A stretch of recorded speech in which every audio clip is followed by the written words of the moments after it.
হাদিসের মধ্যে আছে, আল্লাহর নবী সাল্লাল্লাহু আলাইহি সাল্লাম বলছেন, হাসরের ময়দানে প্রত্যেক নাফরমানকে, পাপীদেরকে, দুনিয়া যারা আনন্দ উল্লাস আর ফুর্তি আর হারাম মজা নিয়া ভোগ করছে, আল্লাহ তাআলা ফেরেশতাদেরকে বলবে, পরে জাহান্নামের বাহির দিয়া একটা বার ঘুরাইয়া জাহান্নামের দরজা বরাবর 1 মিনিট বা 10টা সেকেন্ড দরজার বরাবর দাঁড় করাইয়া এরপরে আমার কাছে নিয়ে আসো। বিশুদ্ধ হাদিস। প্রত্যেক নাফরমানকে ফেরেশতারা জাহান্নামের বাহিরে ঘুরাইয়া দরজার সামনে 1 মিনিট বা 10টা সেকেন্ডের জন্য দাঁড় করাবে। জাহান্নামের একটা আগুনের বাতাস তার বুকটা বরাবর একটা ধাক্কা দিবে বাতাস।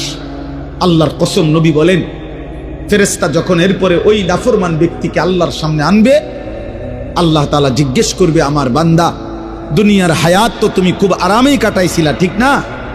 তো সেই নাফরমান পাপী অথচ দুনিয়ায় যে ভোগ বিলাস করছে, সে আল্লাহকে বলবে, রব, জীবনের সুখ কি জিনিস আমি তা কোনোদিন দেখিনি।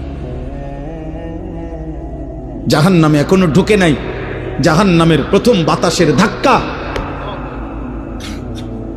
প্রিয় ভাই, প্রিয় বন্ধু, দুনিয়া ভুলাই দিবে, সুখের দুনিয়া, সুখের দুনিয়া। এখনো অনেক ছেলে মাঝখানে মোবাইলের ছবি তুলাইতেছে। ফালতু বাপ, তুমি উঠে গেলে ভালো। আমি তো ভোটের জন্য আসি নাই, কাজে ব্যাপক জনসমর্থন আমার দরকার নেই। আমি নির্বাচনে প্রার্থী